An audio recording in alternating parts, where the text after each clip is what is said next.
Assalamualaikum warahmatullahi wabarakatuh. Berjumpa kembali dengan saya Noper Ardi dalam pembahasan kita di pemrograman berbasis web. Kali ini kita lanjutkan, kita masuk ke pembahasan yang baru ya tentang praktikum Cascading Style Sheet ya CSS. Nah sebelumnya kita sudah bahas tuntas tentang HTML ya.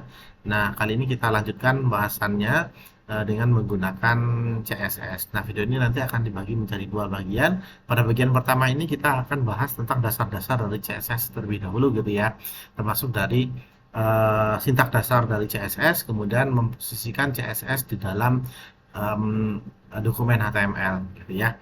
Oke, kita mulai bahasan kita.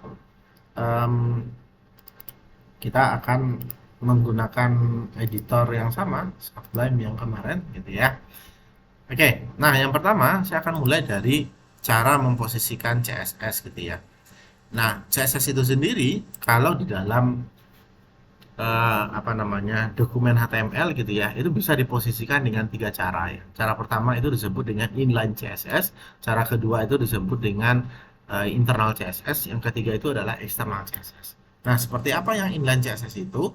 Inline CSS itu adalah kita menitipkan tag CSS itu ke dalam uh, tagnya HTML gitu ya. Jadi memang kita sisipkan ke dalam tag punyanya si HTML seperti itu. Nah, seperti apa contohnya kita titipkan ke dalam tag si HTML? Misalnya di sini saya punya tag saya tambah satu lah, misalnya gitu ya. Di bawahnya saya tambah ada paragraf gitu ya. Ini paragraf.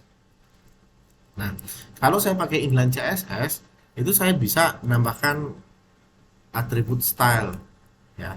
Style, kemudian ini saya bisa ganti nih background misalnya gitu ya. Backgroundnya jadi blue misalnya gitu kan. Nah, blue aja. Oke. Nah, ini namanya saya menggunakan inline CSS.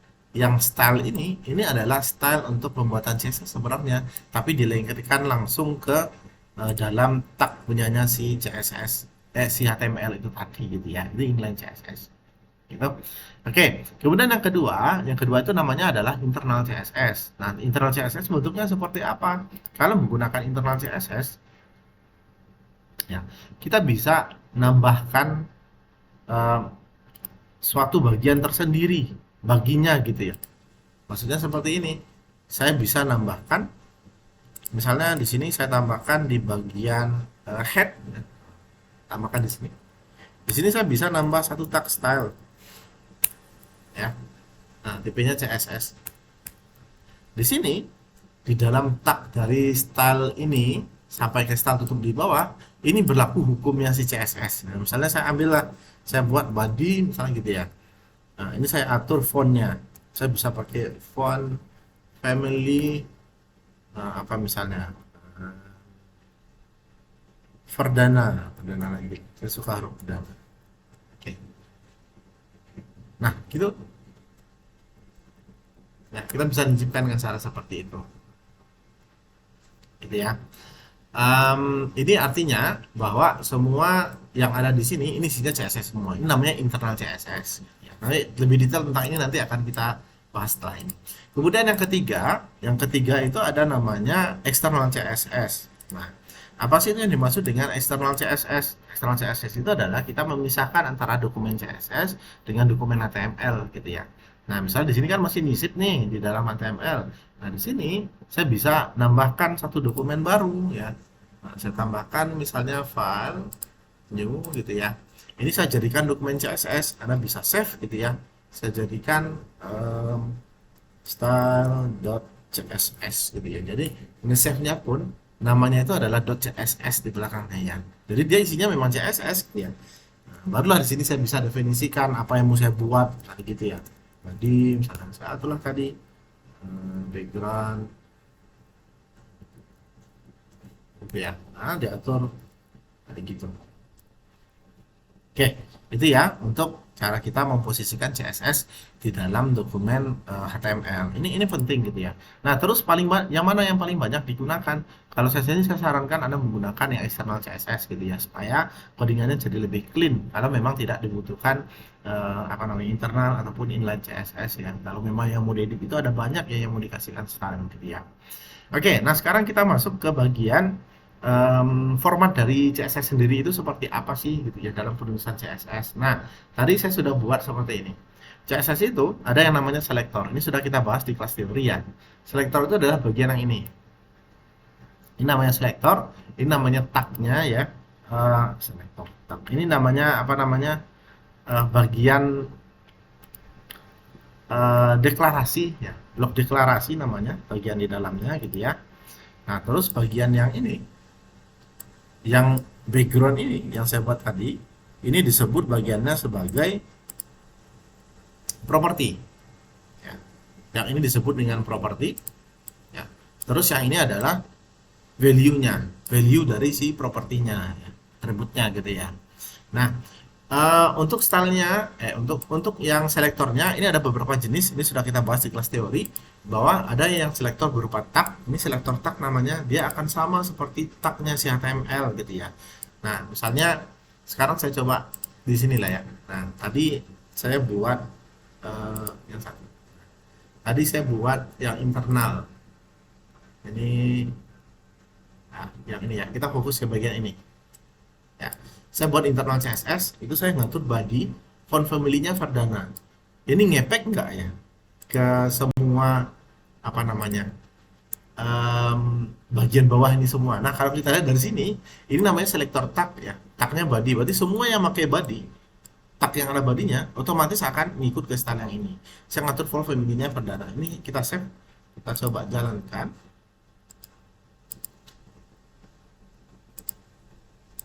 Oke. Sebentar. Font. Nah, ini karena dia table ya, berarti font di dalam tabelnya itu jadi Verdana. Ini kita bisa cek di sini.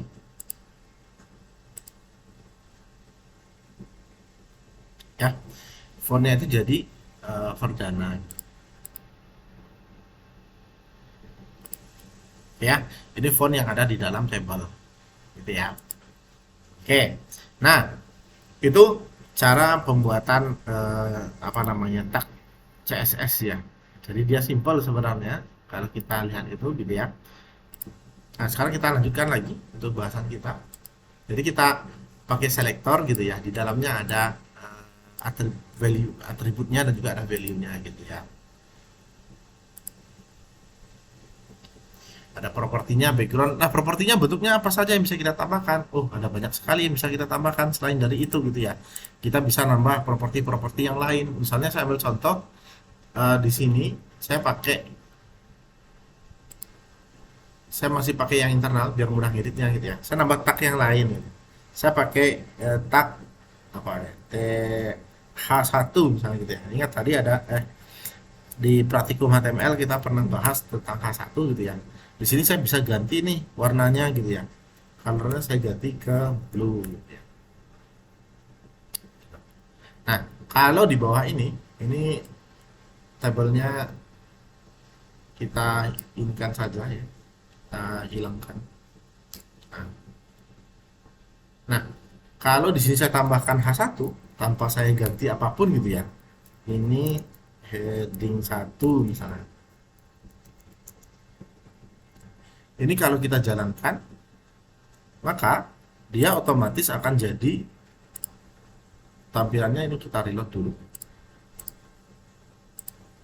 Nah, ini heading 1. Warnanya akan jadi biru. Ini mengatur warnanya di bagian mana sih yang ngatur warna gitu ya. Kalau Anda lihat yang ngatur warnanya itu adalah di bagian H1 yang di atas ini. Ya. Di sini kan saya tidak ngatur apapun ya. Di sini. Itu namanya kita pakai internal CSS. Nah, jadi kita bisa ngatur spesifik nih di sini satu-satu gitu ya. Nah, selain dari itu dengan cara menggunakan tag ya. Berarti semua tag bisa dipakai dong. Ya, jawabannya bisa. Ada mau pakai tag H1, H2, body, apapun tagnya, asalkan tagnya ada di dalam HTML itu bisa dipakai gitu ya. Nah, kalau mau pakai tag HTML-nya, ya kalau mau pakai tag HTML yang judul besar di awal ya, bagusnya pakai asterisk gitu ya. Nah, sekarang bentuk yang kedua yang sering dipakai itu berupa tag kelas. Kelas itu diawali dengan tanda titik di depannya. Titik misalnya apa namanya? Halaman gitu ya. Anda bisa buat dengan cara seperti ini, pakai titik di depannya. Ini namanya adalah selektor kelas. Selektor kelas ini fungsinya sama seperti selektor yang tag ya. Tapi dalam pemanggilannya itu akan berbeda. Misalnya saya buat dengan terlalu panjang lah ya. Saya buat itu halaman, misalnya ini saya buat hal satu, hal satu. Nah, gitu aja. Ya, bisa buat dengan cara seperti itu, atau nggak usah pakai satu deh. Oke, halaman yellow, saya biar tahu warnanya. Nah, di sini saya ngatur warnanya, misalnya background color. Nah, ini jadi yellow.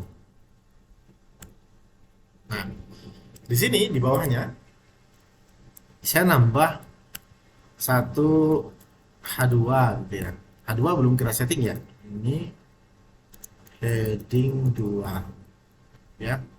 Nah, saya ingin make, kalau H1 otomatis ter apa namanya? Terkustomisasi gara-gara dia pakai selektor tag. Di sini kita pakai selektor kelas, berarti kita manggilnya harus menggunakan kelas juga gitu ya. Nah, gimana cara manggil yang ada kelasnya? Ya, Anda manggilnya harus pakai kelas. Nah, misalnya gini. Di sini di H2 tinggal ditambah kelas. Nah, kelasnya apa? Namanya yang di atas tadi. Nama di atas ini adalah hal yellow. Hal strip yellow. Nah, dengan cara seperti ini, maka H2-nya juga akan terpanggil dengan warna sesuai dengan settingan di atas ini. Kita coba jalankan. Ya, kita coba jalankan. Ini kita reload. Nah, heading 2 backgroundnya jadi kuning. Nah, yang mana yang ngatur warna kuning yang tadi? Yang mengatur warnanya jadi kuning itu adalah di bagian H2 kelas hal yellow. Hal yellow itu bentuknya berupa selektor kelas yang ada di atasnya. Gitu ya. Nah, salah satu kelebihan dengan menggunakan selektor kelas satu lagi adalah kita bisa nambah banyak sebenarnya ya, bukan cuma satu gitu ya. Ini misalnya sekalian sama font family-nya boleh gitu ya. Ini bukan cuma di kelas ya, di yang lain juga bisa. Font family misalnya saya pakai Courier, Courier gitu ya, Times New Roman lah. Times New Roman.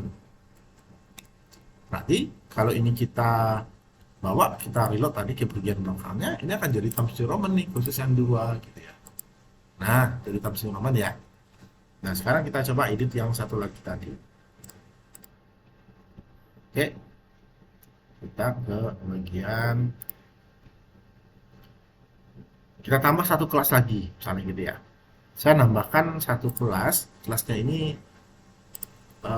isinya apa misalnya? Eh, background color, ini aja, colornya aja gitu ya. Jadi bukan, tadi backgroundnya ada yellow ya gitu ya. Saya nambah jadi hal warna misalnya gitu ya. Nah, ini nama kedua. Namanya bebas nambah ya. Oke. Saya ganti color aja. Colornya kalau kuning tadi, ini berarti jadi warna teal misalnya gitu ya. Warnanya beda. Nah, kalau menggunakan kelas, misalnya kita mau manggil dua kelas di dalam satu tag ini gitu ya. Karena tinggal kasih spasi, panggillah satu lagi hal warna gitu ya. Gitu. Jadi bisa banyak, bisa sampai tiga dan seterusnya. Ini kalau kita jalankan gitu ya, kita coba. Ini kita reload. Nah, warnanya jadi teal. Kalau Anda lihat, warnanya jadi hijau. Ini nggak terlalu kelihatan warnanya ya. Coba kita warnanya kita ganti ke yang lebih cerah ya. Warnanya jadi merah, red. Sip. Nah, coba kita balik ke yang tadi. Ya, ini kalau kita jalankan, dia akan kembali jadi merah. Nah, intinya apa yang mau disampaikan di sini bahwa satu em, tag HTML itu bisa kita panggil kalau menggunakan kelas gitu ya, itu bisa dua kelas sekaligus dipanggil. Nah, kemudian yang terakhir untuk video ini adalah kita bisa buat tag dalam bentuk ID ya. Itu pakai tanda pagar di depannya ya. Nah, pagar di depannya ini namanya misalnya saya buat coba gitu ya. Nah, eh, dia hampir sama dengan ini. Sini saya gambar warna green gitu ya. Oke. Hampir sama dengan selektor yang jenis kelas, cuman kalau menggunakan selektor tag, ya, selektor yang ID, gitu, kita manggilnya itu pakai ID. Cara manggilnya gimana? Kalau pakai yang seperti ini, berarti misalnya di bawah itu saya ingin manggil nih di sini gitu ya. Eh, taruhlah ini saya disable lah yang pertama. Ini jadi color aja lah ya. Background color. Background colornya jadi green. Nah, misalnya di bagian H1 ini saya tambah, saya mau manggil yang ID tadi. Ada tambah ID gitu ya. Baru ada panggil nama ID-nya. Namanya tadi warna. Kenapa warna nama? Warna. Coba gitu ya. Coba. Nah, kenapa kok nggak ada crash-nya di depannya? Ya, karena kalau ingin mendefinisikannya ya harus tanpa crash gitu. Ini kalau coba kita jalankan, kita save, kita jalankan, ya, maka hasilnya itu akan jadi, nah, headingnya jadi warna hijau di belakangnya untuk heading satu ya. Nah, itu cara menggunakan yang ID yang tadi.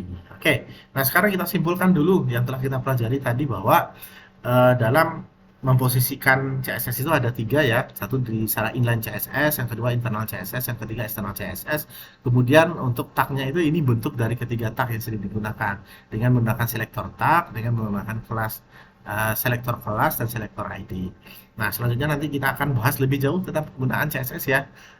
Lebih dalam lagi untuk video yang bagian satunya selesai di sini dulu. Terima kasih banyak. Saya Hiro. Assalamualaikum warahmatullahi wabarakatuh.